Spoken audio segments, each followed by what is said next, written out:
Uncle इसकी मुझे uncle को ना जो जावा जान अंकल वो ये 30 जल्दी जल्दी दे बता जो ना कि मुझे आपको कॉल खुली मुझे अच्छा भी अपना खुली तुझे फोन जो अलार्म मारे मुझे मार भी मुझे फोन में बैठा है टाइम सीधा है केवल टाइम सीधा है तो रीबन तो टाइम था मां पुणे सही है पे छोटी जबरदस्ती करी मारू का पापा रोल ठीक बात ना ननो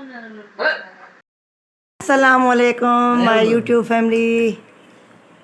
उम्मीद आहे त सभु तव्हां ख़ैरियत सां हूंदा।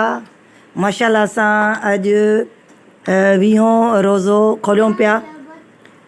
सभु टेबल ते वेठा आहिनि मुंहिंजी पूरी फैमिली।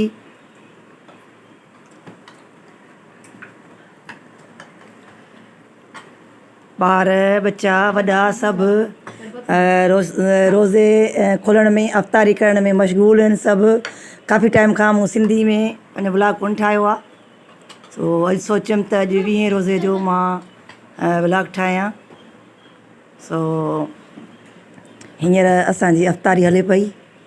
माशाल्लाह सां सभु अफ़्तारी में मशगूल आहिनि। अजवा, फ़ातिमा, बेबी, अरसलान, मोहम्मद अरीश, मुंहिंजो हस्बैंड ऐं मां।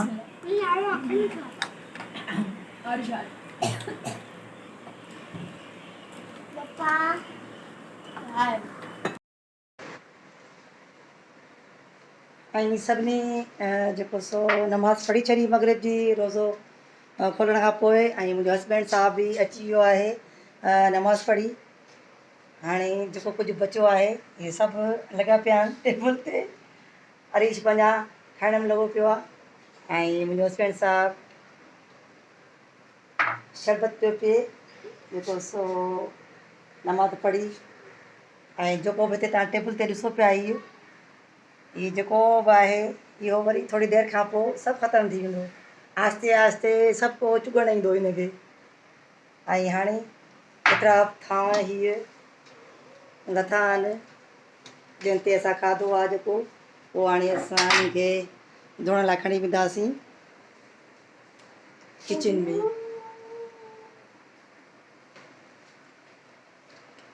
ऐं असांजी वीडियो तव्हांखे पसंदि अचे त लाइक कयो, शेयर कयो ऐं सब्सक्राइब ज़रूरु कयो। हाणे थोरो कमु कयूं वरी तव्हां सां मिलूं था थांव धोइण खां पोइ।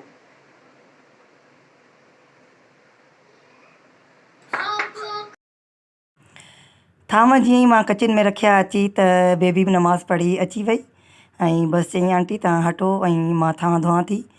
बाक़ी जेको सो असां गॾिजी कमु कंदा आहियूं। अॼु मां हिन वीडियो ते साम्हूं अची वई आहियां। मूं चयो त हाणे बसि घणो थी वियो। हाणे कुझु अचणु घुरिजे पाण खे बि त जीअं असांजो सिंधी चैनल थोरो अॻिते वधे। अॼुकल्ह इहो ट्रेंड हले पियो त जेसि ताईं माण्हू साम्हूं नथो अचे त का बि वीडियो वायरल नथी थिए।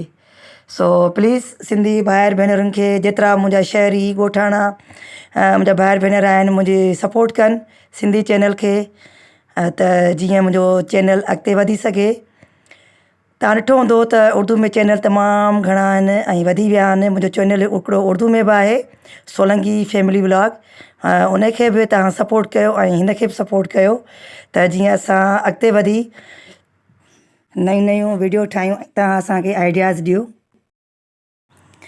तक़रीबन राति जा 9:30 9:35 थी विया आहिनि। हस्बैंड मुंहिंजो नमाज़ तरावी ते आहे ऐं पुटु बि सो मूंखे त लॻी आहे बुख। हीअ मुंहिंजी अम्मी ख़त्मु करायो अॼु। सो उनजी जी बिरयानी आई आहे। सो बुख लॻी आहे मां त थोरो कढी खाईंदसि। बाक़ी पोइ जेके ॿिया ईंदा नमाज़ पढ़ी उहे खाईंदा अची ऐं ॿार बि शायदि हींअर ई खाइनि मूंसां गॾु छो त उन्हनि खे बि बुख लॻी आहे। हिकु त असांजो अॼु खीर वारो आयो ई कोन्हे 9:30 थी विया आहिनि। न त असां अफ़्तारी खां फ़ौरन पोइ असां चांहि पीअंदा आहियूं। जी हीअ कढ़ी आहे थोरी बिरयानी नंढी प्लेट में ऐं अचो त गॾिजी खाऊं। जेके मुंहिंजो वीडियो ॾिसनि से मूंसां गॾु खाइनि। ऐं फ़ातिमा मूंसां गॾु वेठी आहे। फ़ातिमा गुस्से में आहे अलाए छो।